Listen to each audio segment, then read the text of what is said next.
This was a gift from a show fan, so I can't even tell you how it happened. Yeah. It's pretty neat. I'd say. Yeah. May I? You may. Careful, there's coffee in there. All right. Yeah, you can feel the name is etched in there. Wow. Yeah. Life goals. Yeah, life. That's right. Life goals. That's right. I actually met you a long time ago. I think you were doing a video field trip for Reading Rainbow, possibly. It was at JPL. Oh, yeah. And the Mars rover was there. Yes, indeed. And my friend works at JPL, and he was like, hey, let's go see the Mars rover. And they're like, oh, you can't go out there. LeVar Burton's out there filming something. And we were like, okay, well, we wanted to see the rover before, but now that we know they're filming Reading Rainbow, we're going to jump the security fence and get arrested. Oh, good.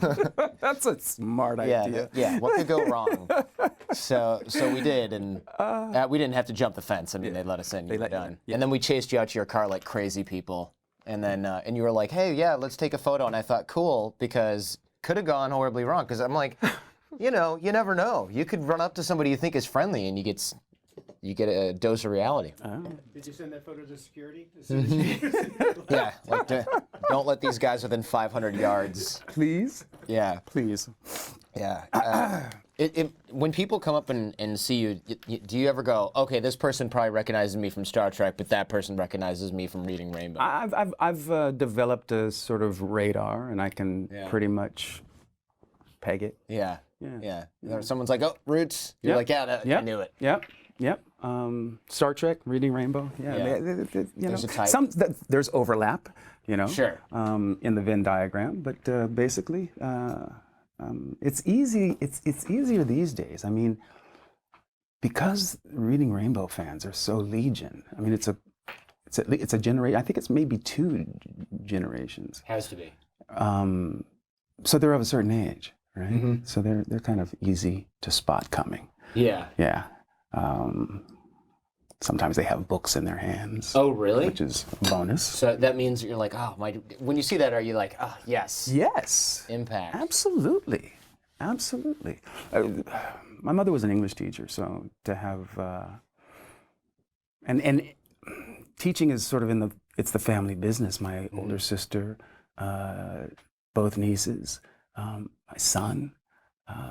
If you're a Burton, you're probably in the education business, and I consider that I am too. I mean, it's so yeah, it's kind of cool. Yeah, it is cool. Yeah. I guess teaching is our family business too, but I never thought of it as the family business. Really? Grandpa, mom, me, sort of. You know, doing this. Doing this. Yeah. Educating. Right? Yeah. Yeah. Trying to. Right. Yeah. And having that sort of like a larger, I thought about becoming a teacher, and then I heard my parents and other teachers in my family be like, here's all the problems we're having, and they were all so ridiculous. Like, we can't get money for crayons, so I need to take your old crayons and bring them into and it just was like, okay, I can't have a job where your own employer is working against you. That's not going to work. It is a sad reality of the state of education in today's America. Yeah. We used to do a pretty good job of educating our kids, giving them what we called a classical education. Not so much anymore. Not so much anymore. We're much more interested in spending money on weapons of war. Yeah, well, and engaging in conflict all around the globe. So, you know, I guess you can't have everything. No. It seems like we could sacrifice something else for education. It seems, but we haven't made that choice. Yeah. Not as far as I can tell. Not yet, we definitely haven't made that choice. No, we are full speed ahead on the bombs. Well, on that cheery note. Yeah. but you have been in the public eye for as long as I can remember, because I half the time when I was doing the research and reading about you and everything like that, I was like, you have the image of LeVar Burton circa 1987, 88 in your head. You don't look that much different, but you had a different haircut. I had a different haircut for certain, and the mustache was bushier, I believe. That's right, yeah. It was like the 70s stash that now makes you either look like a traffic cop, or not a traffic cop, a state trooper, or somebody who's... A porn star. Yeah, exactly. The bushy mustache still makes you look like a porn star. That's true. But, so... That's true. Hence a more prim version. Yeah, yeah, yeah. You got to step. Your mustache game has stepped up. Now you just have to elevate your thermos game. My to the thermos same game, level. and then I'm good. Yeah, you know, I think then I'm so. a fully realized human being. You've been active for a really long period of time, and I want to get into that in a second. But I heard first you almost became a Catholic priest. True. Yeah. True story. So why did you make the shift to acting? Because it doesn't seem like an adjacent field. It is actually. Really? It's from my perspective. Okay. It is. Why? That's a story. I started.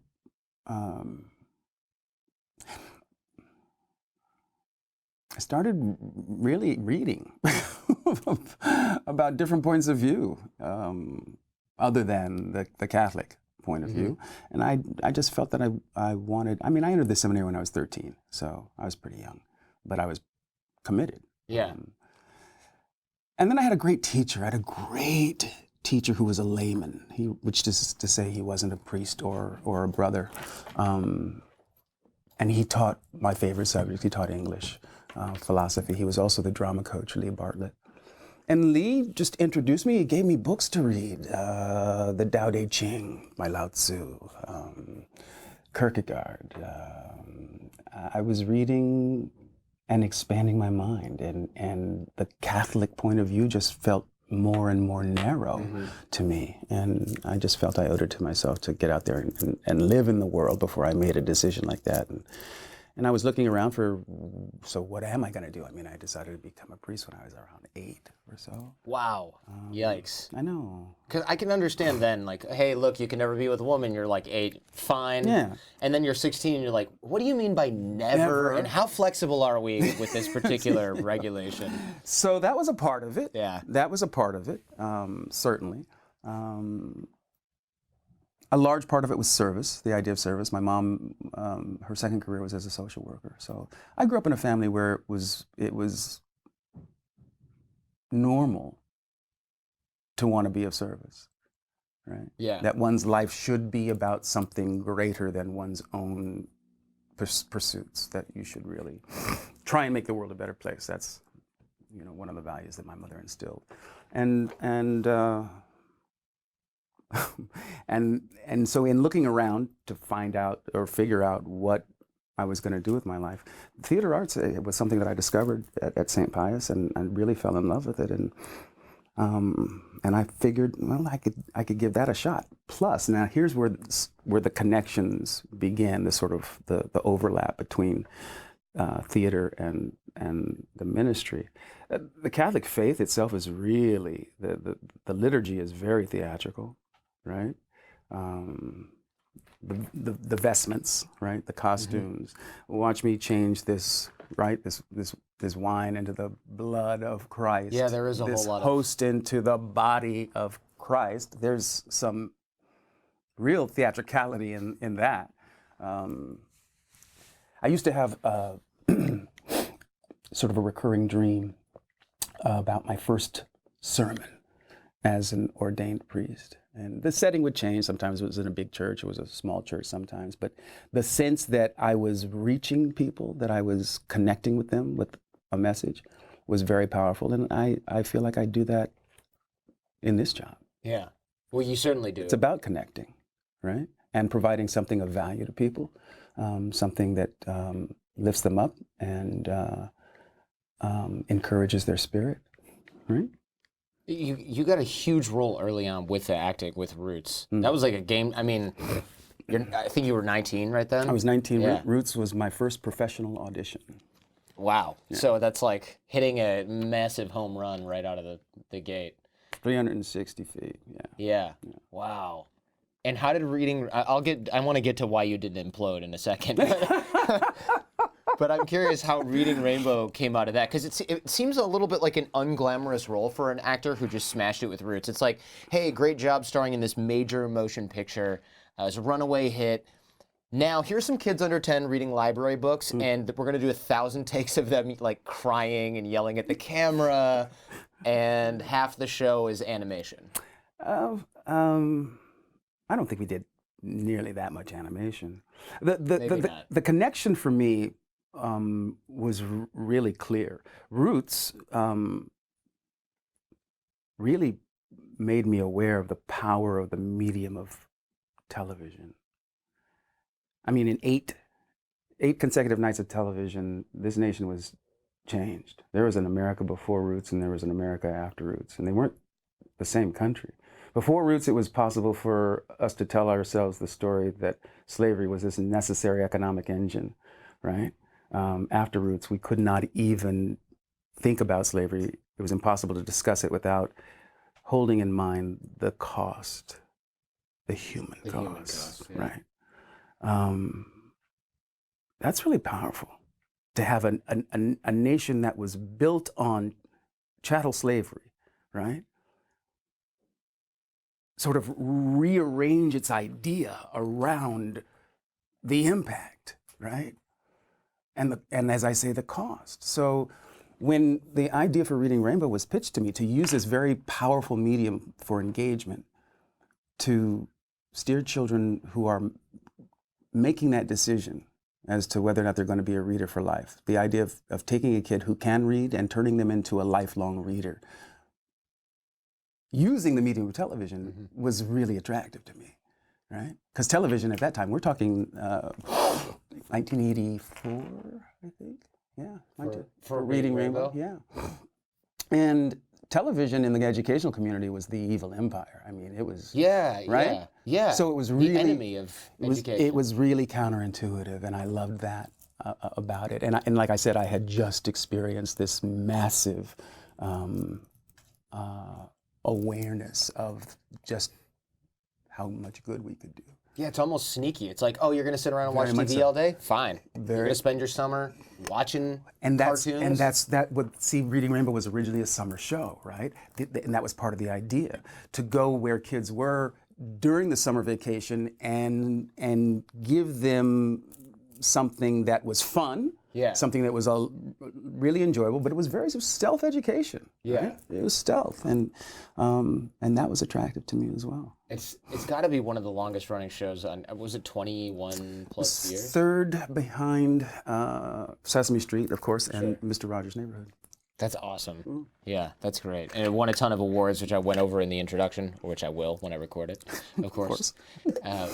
But that makes sense, because 3 months off during the summer is where I essentially forgot every single thing that I learned in school. We tend to do that. I remember thinking the first time, probably not my first summer, but I remember thinking, I haven't been back to school in a while. I wonder if my mom just forgot, or if I'm just allowed to watch TV every day forever. That was your first orientation around summer. Yeah. Like, this is great. It's kind of nice. When's the other shoe going to drop? When are they going to? I thought about asking my mom what was going on, and then I thought, better not, because then she might go, school. Right? Oh, you're right. Pack your stuff. You got to go back to school. Yeah, that totally makes sense.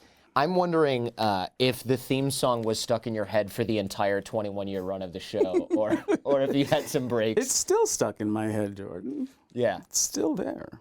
It's every. I mean, it's and not just in my head. No, you know. No, my wife and and I are. Someone's humming it in the house at any given waking moment. See. Yeah. And it's not a bad little ditty. No. It can be annoying as an earworm, but it also provokes fond memories for a lot of people. A little nostalgia. A little bit. Yeah. Maybe we can sample it, Jason, for the show. I mean, it might get us sued and run off the air, but we can try a little. Couple seconds. Few seconds. A few seconds. Yeah. Just a few bars. Yeah. Yeah, they can't get that mad about it. Come on. I assume you read a lot as a kid. You said your mode of education in the house was primarily reading. Yeah. So did your mom just sort of be like, read, you have to do this? My mom was a reader. Yeah. And that was, as it turns out, really critical modeling. And I believe it still is. Parents ask me all the time, how do I get my kid to read more? And I ask them generally two questions. Number one, do they see you reading? Oh, yeah. There's that, right? Yeah. And then the other thing is, what are your child's passions? If you know what your child is passionate about, then you've got a window into what sort of reading material they're going to be interested in. But yeah, the whole idea of seeing my mother read 2, 3 books at a time for her own personal enjoyment was, as it turns out, really important information for me to absorb. It's funny hearing you say that. I didn't really notice until now. My mom's an avid reader. My dad read the newspaper and things like that, but I don't think I've ever seen him really read a book. Mm-hmm. But at least somebody was reading in the general vicinity of the children, which is good. Mm-hmm. And in kindergarten, I was like a bad kid, kind of getting in trouble, hyperactive. I know, big surprise to everyone here listening or watching this. But then I remember my older friend, we had a split class. It was like kindergarten and then first grade in the same room. And my friend Corey had their reading book. And I was like, give me that. And I tore it away from him before class. And I just started reading the whole thing out loud. And the teacher was like, what? This idiot can read better than the kids in the class above? And then she kind of got it in her head that like, oh, okay, maybe he's bored reading one sentence, see spot run, see the dog jump, when it's like, I can just plow through the semester or whatever it was reading book. You were an early reader. And I didn't even know. And neither did my mom. She had no idea. Yeah. Really? Yeah. My mom, I think, knew a little bit, but she wasn't sure, or at least I know the teachers didn't know. Wow. And of course, every mom is like, my kid's smart, and the teachers are like, no, your kid's an idiot and you're in denial. So, and I was a latchkey kid. My mom was always working, and so there was kind of like a lot of me watching TV or just going and reading stuff in the house. And not understanding half of it, probably. But I don't even know if that matters at that point. Sounding out words in kindergarten can do pretty big things, I think. Absolutely. Do you remember when you first learned to read? Because I don't know when I learned to read, but I know when I realized that I could, which was that moment, reading Sun Up in kindergarten. I think that was the title. 2 memories. One related to the activity itself. I remember my aunt was visiting from Kansas City, and she was reading with me, and I got stuck on a word. And I thought I knew what the word was, but I was afraid to be wrong. And so I hesitated and hesitated and hesitated. And then she said it, the word, pretty. And I was like, I knew that was the word. So that was like really important for my own sense of confidence that I actually did know how to read. And then the book that I was reading when I got what reading was all about was about 3rd grade, 4th grade. Captain's Courageous, Rudyard Kipling. And when I finished that book, I got really sad and I didn't understand. I was like overwhelmed with sadness. And it was because I had left this world that I had become so connected to, and the characters. And to this day, when I'm reading a particularly good piece of short fiction, I slow down the last chapter or so because I know that, that depression, that inevitable feeling of sadness is gonna be a part of the experience when I'm done. So, it's like saying goodbye to a friend. Exactly, and that's the power of literature, right? That you make the movie in your head. You invest yourself in the story, literally, and that's powerful. Yeah.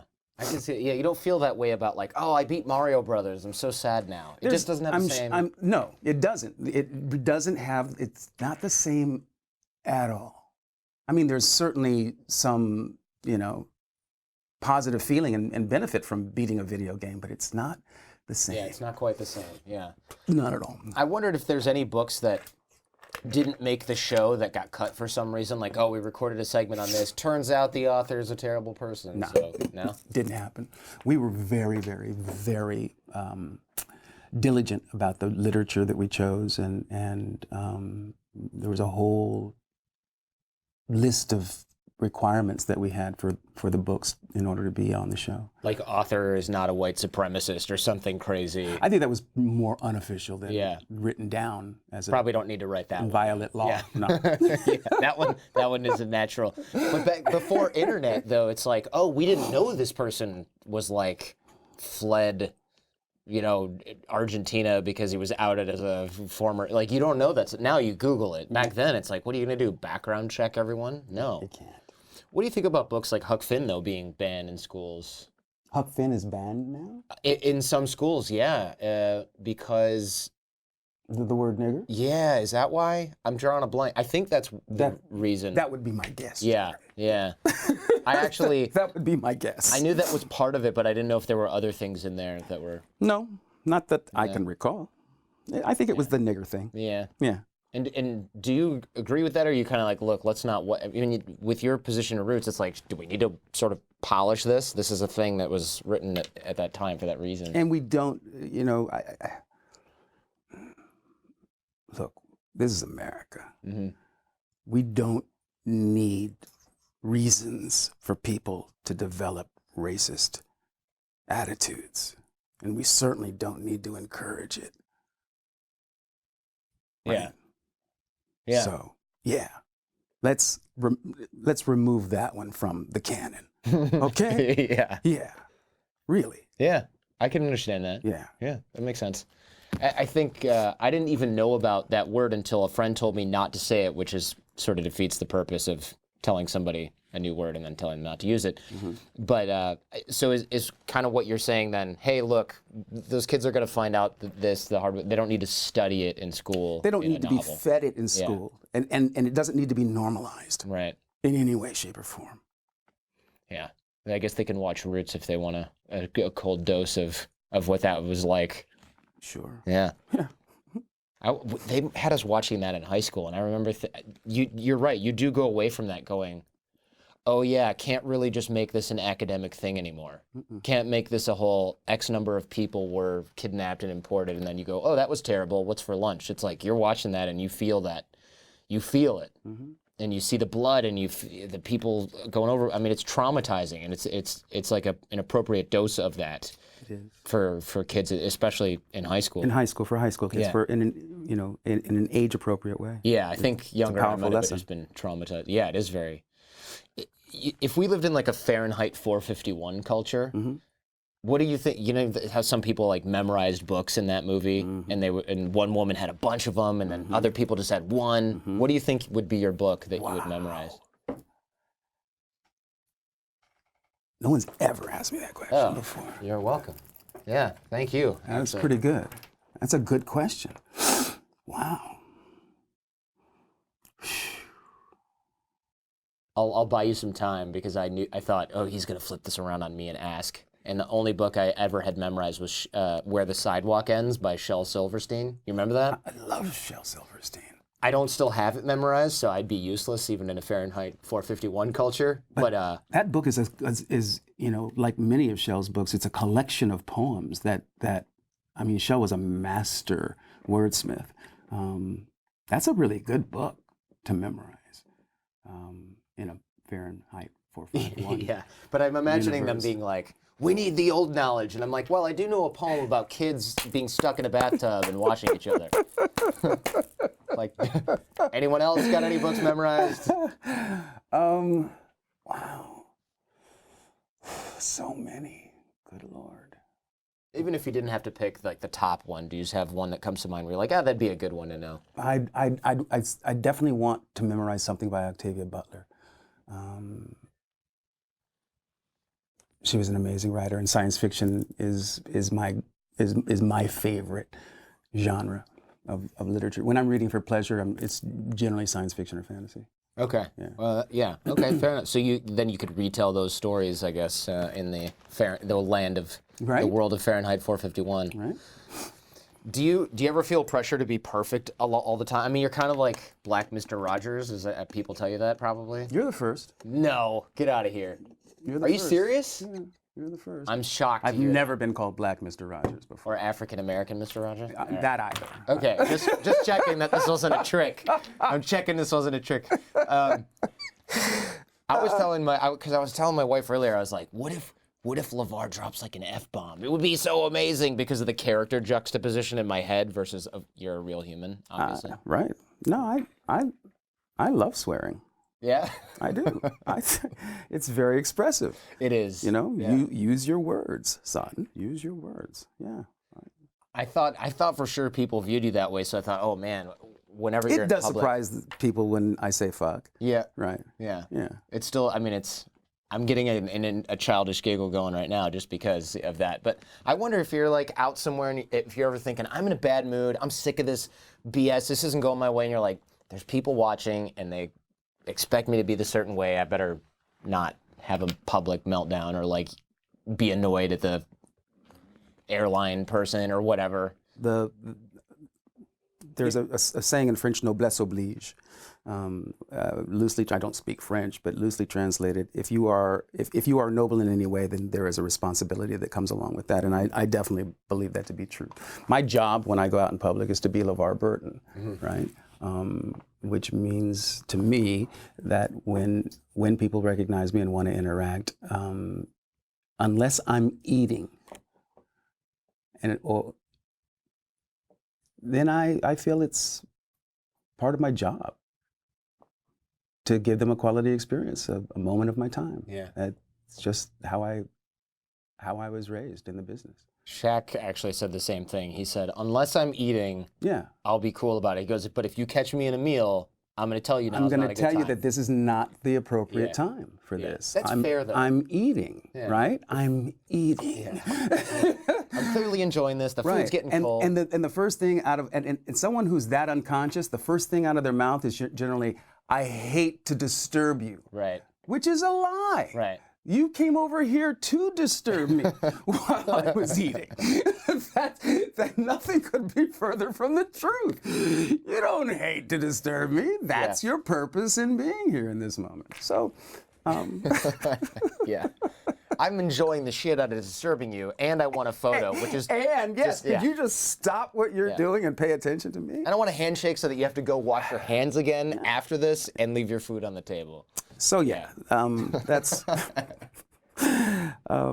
but that's really funny. It goes with the territory. Yeah. You know what I'm saying? It does. It seems like probably a small price to pay. And I think a lot of us could do with a dose of, gee, who's watching? Maybe I shouldn't act like an a-hole. You know, I certainly could use that. No. Sometimes. You? My wife's like... Jordan Harbinger, you are the very model of civility and kindness. So far this morning. So far. That's right, yeah. How do you sort of parse being part of something that is so universal and also so universally good, right? Like Reading Rainbow, for example, every kid watched that, whether they liked it or not. It just came on after cartoons, if memory serves, or Sesame Street. Or they rolled in the AV cart, on Fridays, and you watched it in school. Oh yeah, that's true. I think we did watch it in school early on, with a reel-to-reel projector. If you want to feel extra old, I was a kid watching you, but I was watching reel to reel, but you were on the reel. Yeah. Close the windows. Time to watch Reading Rainbow. Teacher has a hangover, which is 100% what that was, 2020 hindsight. But it was good for a half an hour. Yeah. The teacher could to turn it on and walk away. Yeah. Well, leave the room, knowing that they would come back and the room would be cool. Everybody would be focused on the screen. That's not a bad thing. No, that's good. Yeah. For once, you're playing a movie or a show where it's they're learning something and not just zoned out. Exactly. Yeah. Yeah. I know that you brought a Kickstarter forward in, was it 2014? Yeah. And you'd set a goal, was it $1 million or $2 million? $1 million. It was $1 million. $1 million. Was that a stretch goal at the time? Because in just under 48 hours, I think you'd raised 2.7, and I think total was 6.4 million. 6.4. And I'm wondering if you were like, $1 million, we'll see if we can get it. Mm-hmm. We'll knock out a couple seasons. And No. What we were doing was I had gotten the rights to the brand from WNED and raised a little money, little seed capital, hired a team, built an app, the Reading Rainbow app. And we released on the iPad only, right, in 2012. At WWDC, we actually premiered Oh, no kidding. the Reading Rainbow app at the Apple Developers Conference. And then I flew to New York and we introduced it to the rest of the world on the Jimmy Fallon show, which had never happened before. I don't think it's happened since, that an app was, got airtime on a nighttime. No way. No. Right? Yeah, there's no, Right? I mean, it's not even generally, if a new app is like not newsworthy. Not in any newsworthy, way. but there you have it. Yeah. Jimmy, obviously, Reading Rainbow Kid. Yeah. Both he and his sister, Gloria. So that was cool. And the idea for the Kickstarter was to expand our footprint. We wanted to get it to Android tablets and phones, and the Kickstarter enabled us to do that, and build a website and a specific product designed specifically for teachers to use in the classroom with lesson plans and rostering of 35, 40 kids. I mean, it's a very robust turnkey solution for teachers to use for supplemental reading for emerging readers. And then we were able to, again, as a result of the amount of money we raised, we were able to give away 10,000 versions of that school product to Title I classrooms. That was pretty awesome. Yeah. We accomplished everything that we set out to do. It was never about bringing the television show back. I'd already done that. Yeah. That's right. That makes sense. I wasn't thinking about, you guys anymore. I was trying to reach a new audience. It's the same model that you had before. It's the exact same model. And it's pretty. It was a pretty ballsy move, thinking that I could reinvent a television show as an app. But as it turns out, I was right. It's perfect for an app, man. The engagement factor, right? Because you see every kid playing with an iPad at the table. Kids probably don't even care about TV anymore. I don't know. We were maybe 8 to 10 months into the effort of raising money when the iPad came out, and it was like, boom.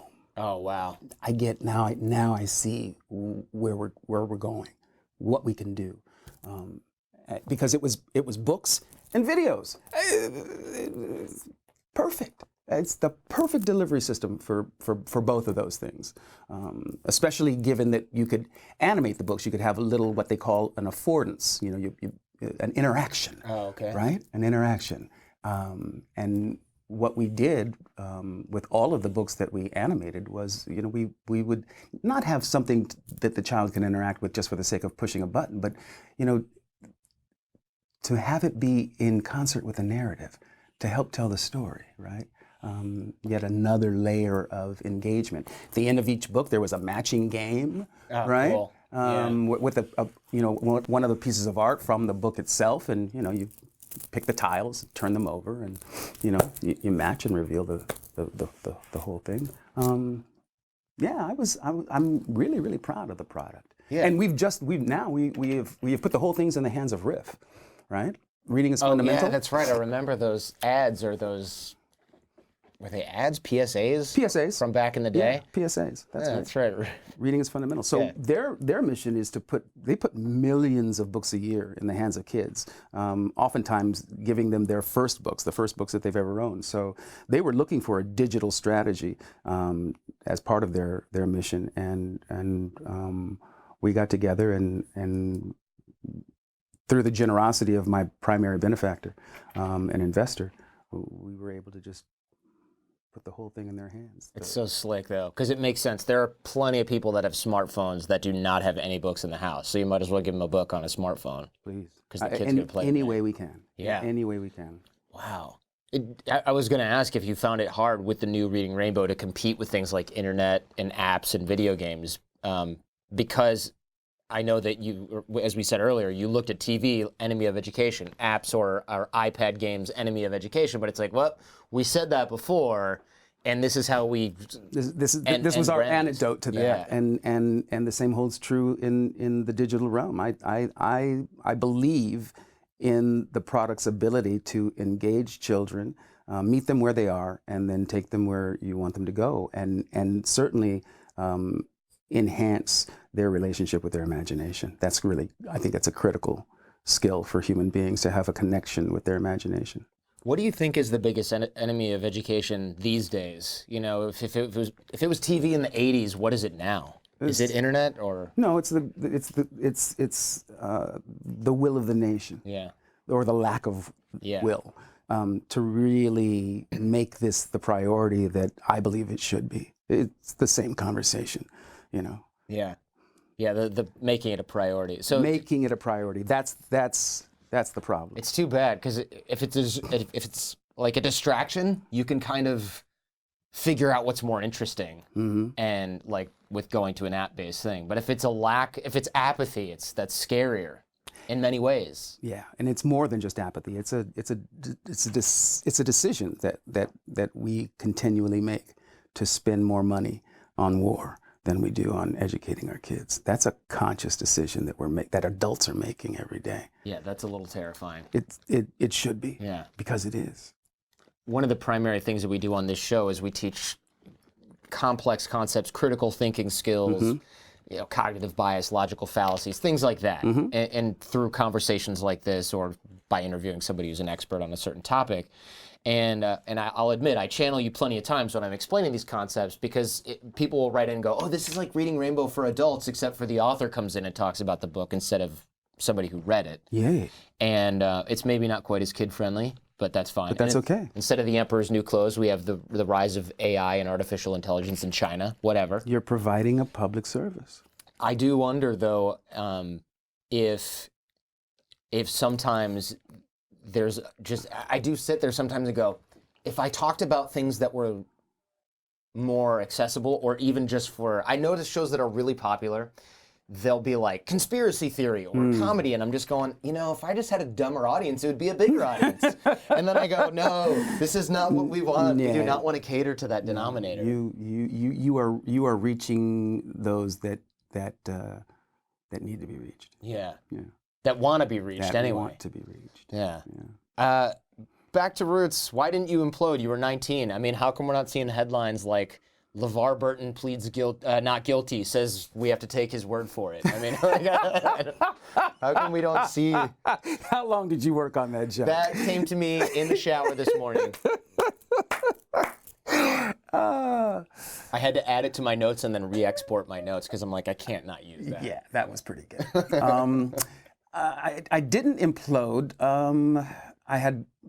I had pretty good foundation, family foundation, good values, luck, people who cared about me. I had a manager early on, Dolores Robinson, who really looked after me, really protected me and helped me navigate what at times were very confusing and waters. Success at any age is a process one has to adjust to. There's a process to adjusting to it. No matter how old you are or how young. I was 19 and on the cover of Time magazine and known all over the world. It was heady, trippy. There were times that I tripped and fell flat on my face, but I always got up. I would not want to have that experience in the current climate of a 24-hour news cycle and everybody being a journalist with a camera on the street. I really feel for these kids these days. I survived. I survived, and I'm glad. When Freddie Prinze killed himself, that was pretty alarming. Because people would say to me, LeVar, you're such a nice kid. Don't change. Remember Freddie Prinze. And I was like, so what is it about me that you think I'm... Oh, it was like reminding you of Freddie Prinze. Yeah. And I was like, it was kind of confusing, but I understood that it came from a good place, a caring place, but it was just it felt like a strange message to send. Remember Freddie Prinze. Like, you're doing so well. Don't die. Don't blow your brains out. Yeah. Right? You're just thinking like, whoa, man, I'm just trying to have a taco here or whatever. Like, what? I'm fine. I'm on Reading Rainbow. I'm doing like, what do you mean don't? Yeah, that would alarm me too, because it's kind of like you don't even see it coming. What does everyone else see coming that I'm not seeing? What am I not getting? Yeah. You know, and you know, years of therapy later, years and years of therapy later, I'm still trying to stay out of the headlines. Oh, you try to stay out of the headlines. Absolutely. That's probably a good move. Yeah. Because if you optimize for getting in the headlines, then you just start doing crazy stuff. It's a slippery slope. Yeah. I'd rather be known for the work than for my lifestyle. But I think a lot of people aim for the news cycle Yes. and they go, oh, that felt good. I need to get more of that because when that happens, I get more attention, which translates to cash. And that's a feedback loop that I'd just rather avoid. Mm-hmm. You know, I'm in my 60s, and I try not to think like a teenager anymore, and have those sorts of pursuits. I think it's good you got therapy. I mean, therapy keeps sane people sane, in my opinion. It's kept me sane. Yeah. It has. When I was 19, I don't know if I would have been smart enough to listen to my manager and the people around me. Because the natural follow-on question is, oh, how did you get those people around you? But that's not even a relevant question for most 19-year-olds because the answer isn't, gee, I'm 19 and I'm famous. How do I get a bunch of responsible people to tell me not to do all this fun stuff? It's, how do you even think that you should listen to those people in the first place? And that's probably a function of parenting. I think so. I grew up with a woman who was a real disciplinarian and had expectations of me, and it was always really important to me to try and please my mom. You know, at the very least to not get yelled at by her. To avoid displeasing my mom. Yes, exactly. That's funny. Exactly. So I guess, some of that carried over. Being a people pleaser, a lot of actors are, Really? Yeah. Huh. I guess that makes sense, but I never heard that before. Yeah. A lot of actors have that syndrome, Because of, why is that? I guess it's just a profession that attracts that personality type. Yeah, I guess most people don't maybe think of that as a stereotypical trait of an actor. Mm-hmm. But it makes sense when you say it. I just never thought of it like that. Mm-hmm. But I think you're right. I think a lot of actors also realize, or they think, look, I'm not a finished product, so they start delving into that to try on different hats or try on different personalities, and then maybe that never gets like cured or satisfied, which is what makes a lot of actors probably really great. Really good actors, right? Yeah. Yeah. That makes sense. I heard, though, that you didn't want to audition for parts after Roots for a brief period of time. It was like, I don't have to do this. I'm LeVar Burton, bitch. That's that part of the learning curve. Yeah. Right? Part of the learning curve.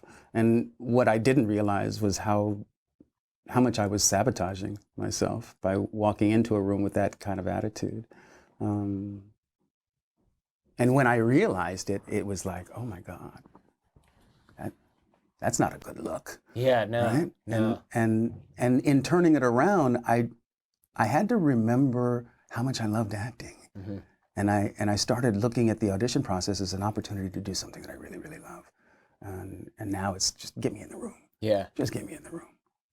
Was there anything that you didn't get or didn't do in your acting career that you think, oh man, if I wish I had done that as well? Yeah, there's got to be some. Yeah, gigs that I didn't get, and there you go. Yeah, part of the learning curve. Sure. Right. Yeah, I just wonder if that sort of self-sabotage, or as you called it before, do you remember that teaching you a lesson, or is it just something you got over? Oh, yeah. Mm-hmm. Absolutely, it's a huge life lesson. Huge life lesson.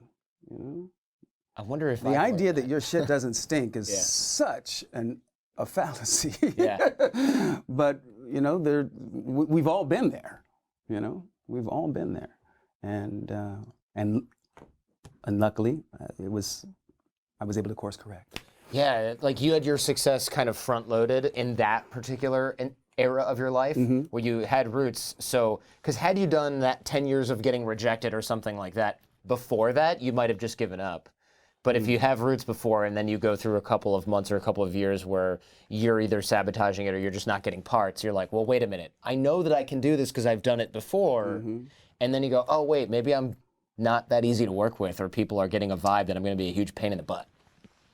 So I should fix that. Yeah. That one. Yeah. Yeah. Yeah. Was there a time where maybe your manager said something like, look, Roots, good job. Can't ride that forever.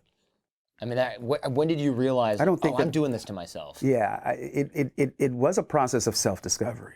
It really was.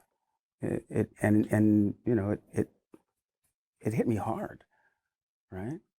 It really did, because in recognizing that I was in my own way, there was a certain amount of shame in that, right? Yeah. I was ashamed of myself when I realized what I was doing, because it's inappropriate, and it's just simply inappropriate. I suppose it's still empowering, though, to know that it's you doing it to yourself rather than like, oh, I'm just not able to do this. Yeah. Well, it's always better to make the discovery and then make the change. Yeah. Isn't it? It's more rewarding. How do you recommend other people, or how do you prepare yourself for rejection and the hustle that you need to make it in show business? Because I would imagine a lot of people go in, you hear these actors that have done 10 years of auditioning and haven't gotten anything. And You have to have a thick skin. It's like, I couldn't do that. You have to have a thick skin. You have to have sort of a supreme belief in yourself in order to not allow rejection to have that negative impact on you. It's almost delusional level of confidence. It is. It absolutely is. All these 10 years worth of these people, they don't get me. I got this. I would be like, after several months or a year, I'd be like, maybe I'm not cut out for this. Well, it all depends on why you're in it to begin with. That's true. These days, I mean, a lot of the kids coming up these days, they want to be famous. They don't want to be actors. They want to be famous, and there's a big difference. Yeah, you kind of need that passion. Bingo. Yeah, that's the antidote maybe to that self-doubt. Jordan Harbinger. It's almost like I'm learning when you're talking. It's amazing. What about people that say, I don't feel any passion for any specific thing? You ever hear that? There's a lot of people that There are a lot of people that haven't discovered what their passion is, or have surrendered their passion and forgotten what it was. I feel for those folks. Yeah. I do.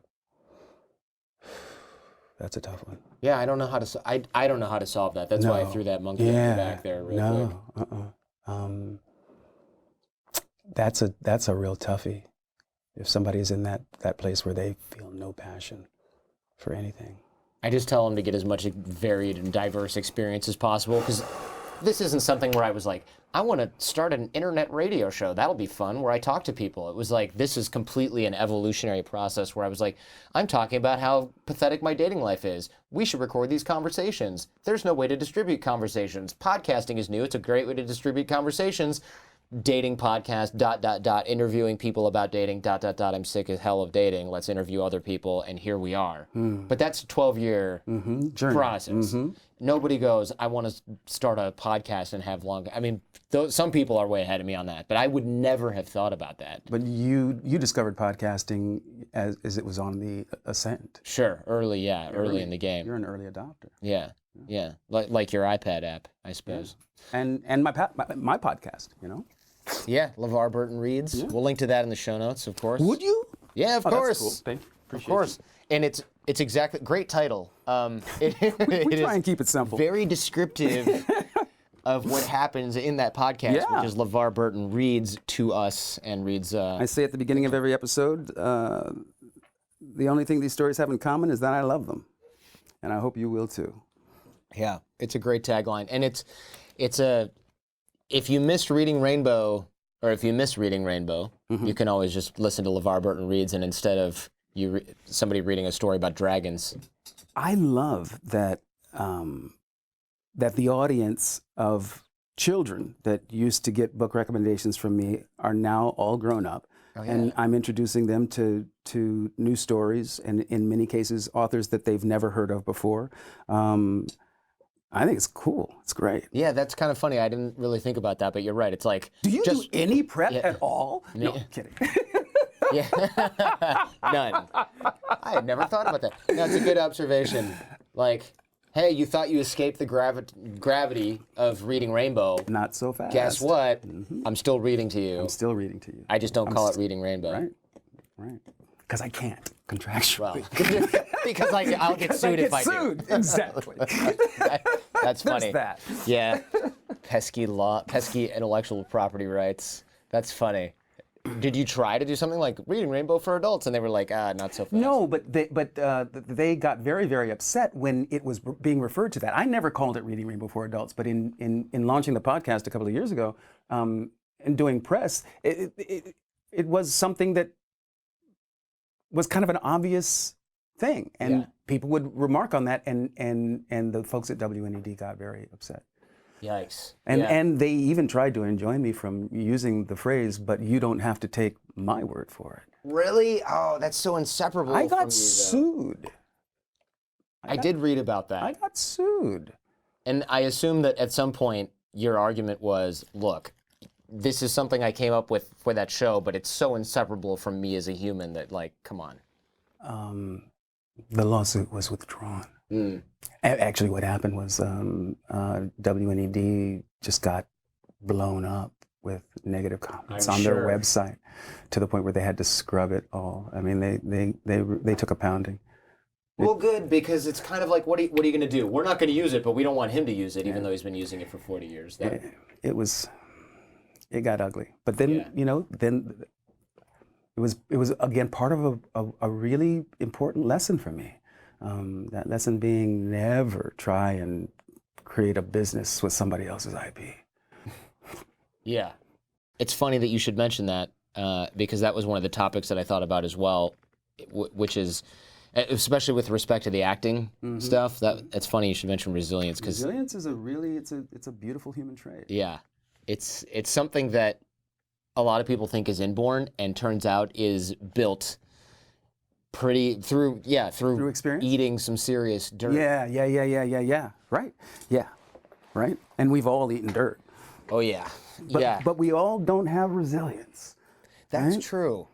So there's some other catalyst. There has to be some other factors involved, right? And I've never studied it, but I would imagine that there's more to it than just encountering adversity. You really have to have it goes back to passion, doesn't it? Yeah, it does. I think you're right. So there's an ingredient there that we're not seeing, because the negative event is the catalyst, right? Right, that's right. It's what says, it's like the fire that burns you away, and then what's left over is either something that's made out of steel, or oops, that guy was made out of wood. He's gone now. I use that image all the time. The beginning part of my life and career, and the whole Roots experience, where fame and celebrity is concerned, was like walking through fire, and I came out of the fire a tempered piece of steel. I didn't implode. I didn't self-destruct. I learned how to cope. I learned that it doesn't work to try and satisfy every impulse that I have. This is a 19-year-old guy? Actually, it's a non-sustainable strategy for living. Yeah. Right? Yeah. Literally for living. And I'm happy for that. I wouldn't change a thing, given the opportunity. Yeah, I can imagine. I mean, you've said in past interviews, or at least online, that you couldn't have even imagined how rich and fulfilling your life would be now, that's gotta feel pretty awesome. It does. Like, I had all these wild dreams and then I exceeded them. No big deal. If I had been given the right to blueprint my life, I wouldn't have been this generous to myself. That's gotta feel amazing. But also, how do you stop from wanting even more than that? Like, I think... do. I have still have goals. I mean, Sure. I feel like I'm in the last third of my life, and I want it to be the most productive period of my life. It's certainly, I certainly feel like everything that I've learned up until this point, I can pass on, Sure. right? And I want to. And I just have other things that I want to do. I mean, I want to have this would be my fourth career, I think, as a writer. I'm just a storyteller, man. That's what I've discovered about myself. I'm a storyteller. I was born to storytell, and I want to do it in as many ways as I can. Acting, writing, producing, directing, podcasting. Mm-hmm. I'm fulfilling my purpose. I genuinely believe that, Jordan. I believe that we are all here for a reason. I believe that it's really important for us to discover and discern what that reason is, right? And then pursue it with everything we've got. And that's what I've tried to do for the last 40 years. Discovering that reason kind of goes back to our passion discussion. Absolutely. So if I say, how do we discover that? It's like, well, now we've come full circle to... Yeah. What are you... follow your bliss, right? What are your passions? Mm-hmm. What are you passionate about? That is an indicator as to how you should be spending your time. It can be scary if you think you can't make a living doing something that you're passionate about. Yeah. That can be scary. Right. In which case, I think maybe you can make a living doing something. It doesn't have to be something that you're passionate about. You can do that in addition to that. You can. You can find meaning in something else. If you are not making a living with something you're passionate by doing something you're passionate about, you can find or exercise that passion in areas outside of your job. Yeah. Right? But you have to have some passion for something. You have to. Yeah. It's what gets me up in the morning, and even when things are bad, you just get back on the horse. Because it's bigger than you are. Right, yeah. Right? Yeah. It's bigger than you are. And it just makes sense to surrender yourself to something that is larger than you. I know that you're really selective, or you seem to be very selective in the roles that you take. I mean, Kwame on Captain Planet, Geordi La Forge. Our powers combine. Yeah. For example. Yeah. And I know you've also made some cameos as yourself on shows like Community, Big Bang Theory. Actually, it must be pretty awesome to be asked to play yourself. It is. That's got to be where it's like, oh, we just want you to come in as you. Yeah. Okay, first of all, rehearsal handled. It is flattering, and I love it. You know, you go through, if you're lucky, you know, you go through these phases, these cycles, right? You get famous, and then they say, well, get me somebody like him, right? And you know, and if you hang in there long enough, they ask for you. Sure. Yeah. Again, you know, it's kind of cool. Yeah, it is cool. Is there a personal charter you have for things like, okay, this role, all right, it's Captain Planet, so it's good environmentalist stuff, it's going to teach kids consciousness, I'll take that. And then this other role, it's just kind of a hacky comedy, I'm not really into that. I mean, like, how do you parse those decisions? No? I don't, no. No. I'm not one of those guys who can, you know, do what they want, you know? What do you mean? You know, guys like Kevin Costner, you know? Sure. There are a lot of actors, you know, that can call their shots. They can, oh, I want to do that, right? And then they just go and do that. But you know, I'm a journeyman. I audition. You still audition for stuff? I guess Absolutely. That shouldn't surprise me, but I guess it does. No, like I said earlier, get me in the room. Yeah. Just get me in the room, right? I feel like I've done a really good job of taking that which has come my way and killing it. Yeah. Well, I agree with that. Right? Yeah. I didn't plan this, the trajectory of my career. I didn't. So I definitely believe that there's a force at work here that is much greater than myself. That's got to be such an awesome feeling to be like, oh, well, I'm guided by the cosmos or Look whatever. at my life, Jordan. Yeah. Look at my life. I mean, I've really considered that I've been kissed by God. Yeah. Yeah. That's pretty cool. I mean, that's an amazing feeling. And I have no doubt that my career represents a force for good. No doubt. Well, I think we're all on the same page there. Like, I don't think anybody can be like, oh, that Reading Rainbow guy, toxic. Toxic. My whole career has been about making my mom proud. You know, like you, I was a latchkey kid, and I could have been one of those statistics, right? A single mom, worked 9 to 5. You know, the black male child. The statistics are not in your favor on this one. They weren't. No. And the amount of love, dedication, support, and expectation that my mother had for me kept me. It was my guiding compass. It was, you know, my North Star. That's probably what kept you from imploding. Yeah, because you're like, well, my mom is going to kill me if this No happens. shit. Yeah. Irma Jean did not play. Seriously. I bet. She, Yeah. Yeah. Nah. Oh, man. I was afraid of that woman till the day she died. I am not kidding. I believe you. I believe you. And so she did her job. Like, yeah, my famous A-lister son. Oh, he's gonna come home for dinner when I say he's gonna be there on time. He will show up to that. I know he's not doing drugs in Hollywood with all those girls. You know, they are about to rename a park in my hometown, in my old neighborhood. Oh, that's awesome. They're gonna put my name on it, and my mom's not here to witness that, but she would have been really, really tickled. My mom did everything she could to keep us one foot out of the ghetto, you know?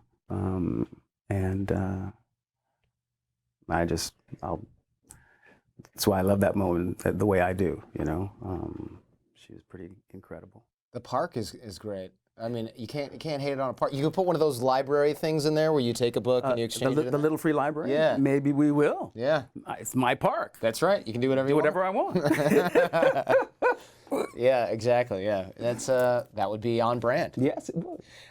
This is random, but in Star Trek, which I remember only a little bit from, you have this visor that allows you to see even though your character is blind. But what is that thing made out of in real life? I mean, are you walking around and you can see through it? Because it doesn't look transparent. It's not. I couldn't see very much. About 80% of my vision was taken away when I put the visor. Yeah. Yeah. And how are you not just like walking straight into things? In the first season, the visor was plastic. And then in the second season, we refashioned it out of metal, machined metal. But it didn't allow me, you know, any kind of. I couldn't see above my head. I couldn't see my feet, which was really difficult because my concept of Geordi as the chief engineer was that he moved with alacrity, with confidence and surety all the time, and I couldn't be searching for, you know. So I had to learn how to navigate using, you know, things in the room, sure, right, as points of reference. Oh my God. As if acting on a set like that is not hard enough. You've got to like not trip on people. First rule of acting, know your lines. Second rule of acting, don't bump into the furniture. Yeah. Oh my gosh. Yeah, because you got to walk confidently. You can't be like, and cut. I mean, no, you're just not as a chief engineer. Not as a chief engineer. So it was a challenge. And then there's the whole idea of covering an actor's eyes, which tend to be their most expressive parts of their bodies. Oh, yeah. There was that, and that was tough. But I think ultimately it made a better actor out of me. I'm sure. Yeah. You know? I talk about being thrown into the deep end. Though. Yeah. It's like having to speak a foreign language on set or something. And literally, technobabble, that's exactly what technobabble is. Mm-hmm. It's a foreign language. Trying to memorize technobabble is because it's not conversation. No. It's information, right?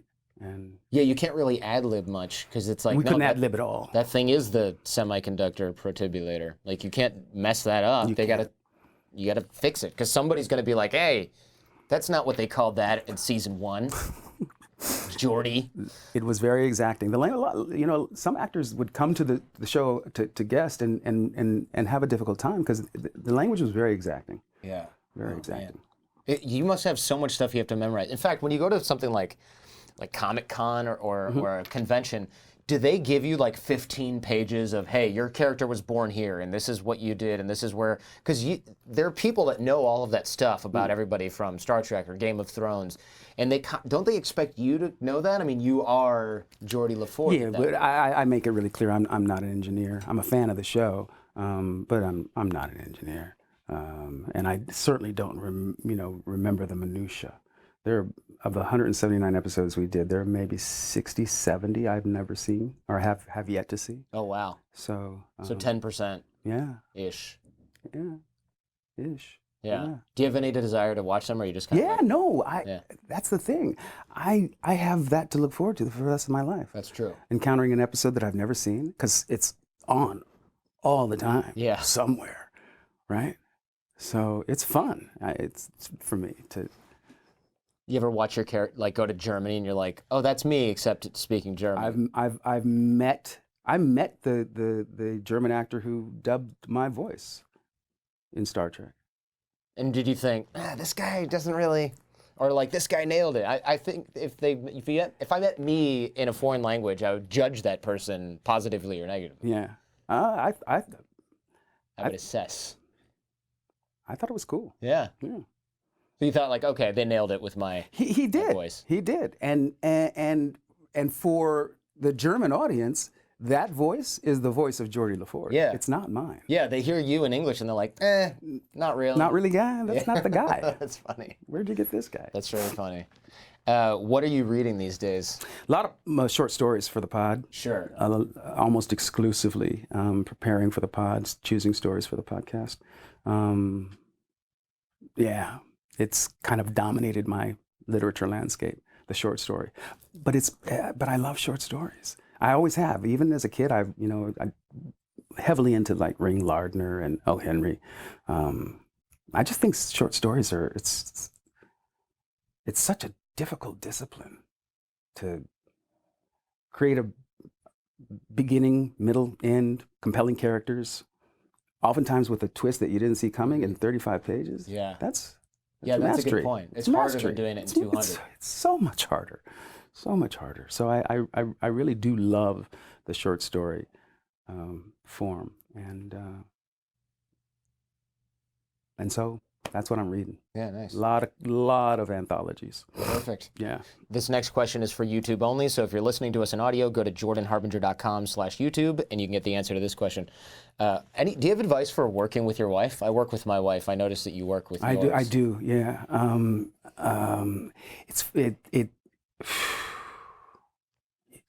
Yeah. So much advice, Jordan. So many mistakes. It's not like, because it's your wife. Yeah. Right? Oh, I know. You can't, No. right? You can't. There are so many things you can't. So you just end up eating a lot of stuff. Yeah. Yeah. My wife's great. She's right here. I wouldn't say anything otherwise, even if she Weren't. Right. Yeah. Which is part of. Because she listens to the podcast. Right. Yeah. Pro tip number one, even if that's what we're talking about. Even if there is something, it's like, you can hint at it at the right time only. Yeah. And that's as close as you'll ever get. Yeah. And hopefully you won't have to. Yeah. Steph's awesome, and she has stepped in to support me in a way that is truly valuable to me. And we are both looking forward to me having a full-time assistant again. Oh, I bet. Yeah. Yeah, we are.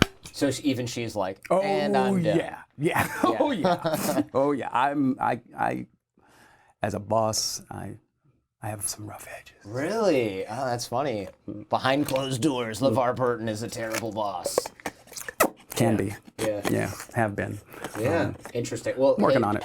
This has been amazing. Thank you so much. Jordan. Really appreciate it. My pleasure, brother. My pleasure.